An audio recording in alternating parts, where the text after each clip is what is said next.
favorit lover, sosok ibu teramat mulia, apalagi seorang ibu yang melahirkan manusia yang sangat mulia di bumi dan di langit, yakni Nabi Muhammad SAW. Ibu seorang kekasih Allah, beliau bernama Aminah binti Wahab bin Abdul Manaf, perempuan yang kerap dipanggil Siti Aminah, yang merupakan keturunan dari Quraisy. Beliau lahir di Bani Zurah dan tumbuh besar di dekat Baitul Atiq. Ayah dari Siti Aminah, yakni Wahab bin Abdul Manaf, merupakan pemimpin Bani Zara yang memiliki nasab dan keturunan yang tinggi. Begitu pula dengan Siti Aminah, sementara ibunda Aminah bernama Barah binti Abdul Uzza. Walau hidup dari keluarga yang cukup terpandang, sejak dini Sayyidah Aminah hidup dengan cara yang sederhana.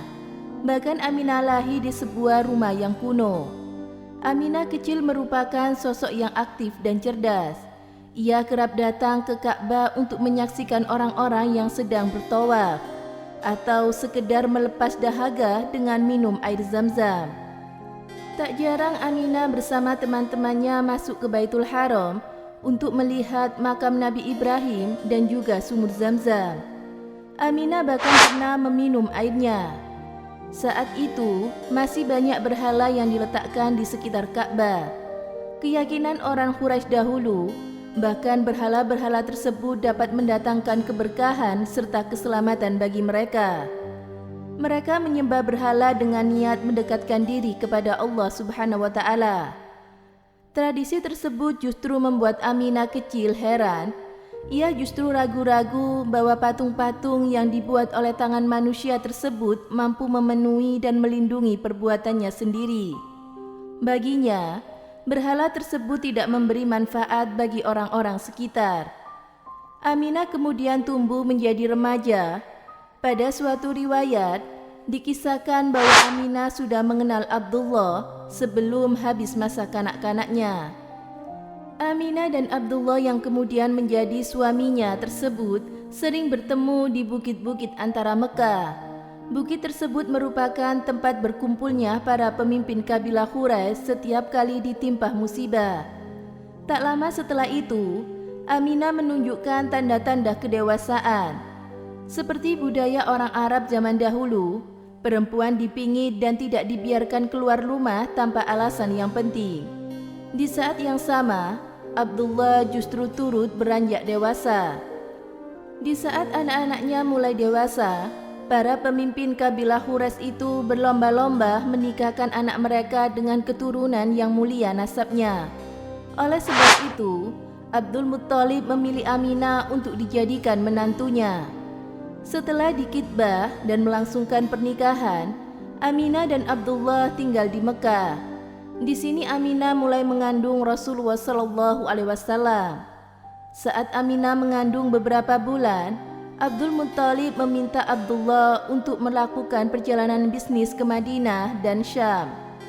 Sekembalinya dari Syam menuju Madinah, Abdullah jatuh sakit dan tidak lama kemudian meninggal dunia.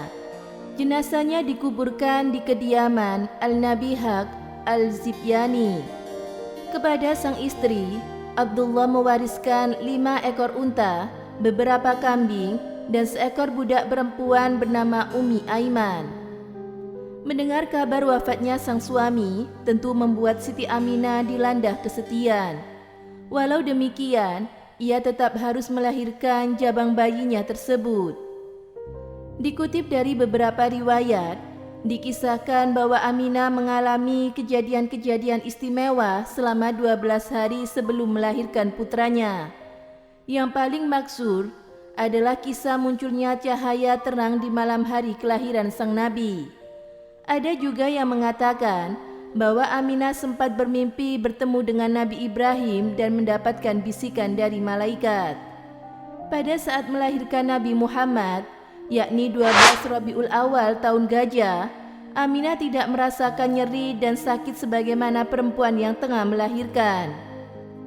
Nama Muhammad dipilih oleh Abdul Muttalib dengan alasan bahwa nama tersebut tidak seperti nama-nama yang digunakan dahulu.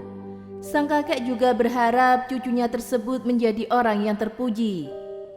Kebiasaan orang Arab zaman dahulu adalah menitipkan bayi-bayi mereka ke daerah dusun untuk disusukan.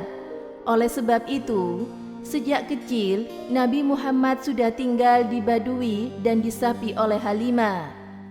Setidaknya hingga umur 3 tahun, Nabi Muhammad tinggal bersama Halimah dan juga 3 saudara sepersusuannya.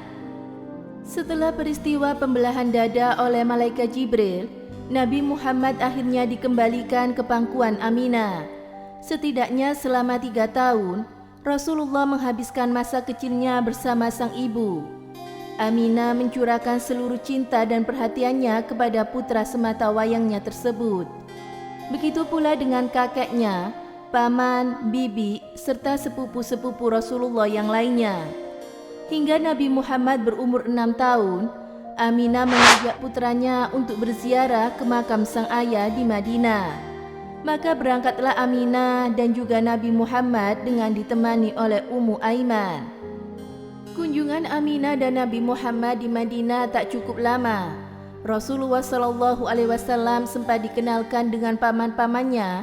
Ia juga sempat berenang di kolam Adi dan bermain di kebun serta jalan-jalan di Yasrib. 1 bulan berlalu, Aminah dan Nabi Muhammad serta Ummu Aiman memutuskan kembali ke Mekah. Namun di tengah perjalanannya, Aminah jatuh sakit. Beliau kemudian dibawa ke Abwa dan meninggal di sana. Masya Allah, itulah wanita mulia, ibunda Nabi Muhammad SAW. Semoga bermanfaat. Thank you for watching. See you, bye-bye. Wassalamualaikum warahmatullahi wabarakatuh.